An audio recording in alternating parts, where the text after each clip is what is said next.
ಸಂತೋಷ ನನಗೂ ಉಂಟು. ನೀನು ಬಂದು ನಿಂತ ಸ್ಥಳವೆನ್ನುವುದು ಇದು ತುಳುನಾಡು. ಭಾರ್ಗವರಾಮರಿಂದ ಸೃಷ್ಟಿಯಾದದ್ದು ತುಳುನಾಡು. ಭೂತಾರಾಧನೆಯ ವಿಶೇಷ ಸ್ಥಳ ಯಾವುದು ಕೇಳಿದ್ರೆ ಅದು ತುಳುನಾಡು.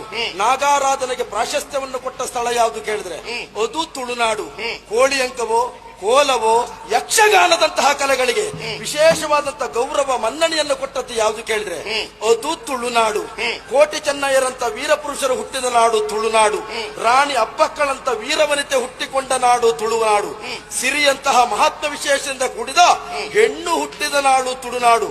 ಕೋಟಿ ಪುಂಜರಂತಹ ಕಟ್ಟಾಳುಗಳು ಹುಟ್ಟಿದಂತಹ ನಾಡು ತುಳುನಾಡು. ತುಳುವ ನಾಡಿನ ಧರ್ಮ ತೊಡರ ದೈವವಾದಂತಹ ಹೊರಗಜ್ಜ ನೆಲೆಸಿದಂತಹ ಕ್ಷೇತ್ರ ತುಳುನಾಡು.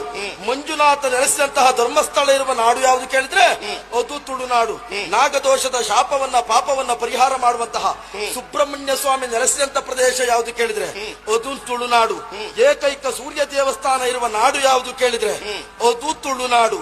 ಜ್ಞಾನ ಶಕ್ತಿಯನ್ನು ಹೊಂದಿದಂತಹ ಸುಬ್ರಹ್ಮಣ್ಯ ಸ್ವಾಮಿ ನೆಲೆಸಿದ ಪಾವಂಜ ಕ್ಷೇತ್ರ ಇರುವ ನಾಡು ಯಾವುದು ಕೇಳಿದ್ರೆ ಅದು ತುಳುನಾಡು. ಲಕ್ಷ್ಮೀ ದೇವಿ ನೆಲೆಸಿದ ಉಚ್ಚಿಲ ಸ್ಥಳ ಇರುವ ಕ್ಷೇತ್ರ ಯಾವುದು ಕೇಳಿದ್ರೆ ಅದು ತುಳುನಾಡು. ಕದ್ರಿಯಲ್ಲಿ ಮಂಜುನಾಥೇಶ್ವರ ನೆಲೆಸಿದಂತಹ ಸ್ಥಳ ಯಾವುದು ಕೇಳಿದ್ರೆ ಅದು ತುಳುನಾಡು. ಉಡುಪಪುರ ಅಥವಾ ಉಡುಪಿ ಎನ್ನುವಂತಹ ಶ್ರೀಕೃಷ್ಣ ಪರಮಾತ್ಮ ನೆಲೆಸಿದಂತಹ ಪುಣ್ಯಕ್ಷೇತ್ರ ಯಾವುದು ಕೇಳಿದ್ರೆ ಅದು ತುಳುನಾಡು. ಚತುರ್ಭುಜವನ್ನು ಹೊಂದಿದ ಲೋಕದಲ್ಲಿದ್ದಂತಹ ಸರ್ವ ಜನರನ್ನು ಕಾಯ್ದುಕೊಳ್ಳುವಂತಹ ಶಕ್ತಿ ಸಂಪನ್ನನಾಗಿರುವಂತಹ ಅನಂತ ಪದ್ಮನಾಭ ನೆಲೆಸಿದಂತಹ ಪೆರಡೂರು ಕ್ಷೇತ್ರ ಇರುವುದು ತುಳುನಾಡಿನಲ್ಲಿ.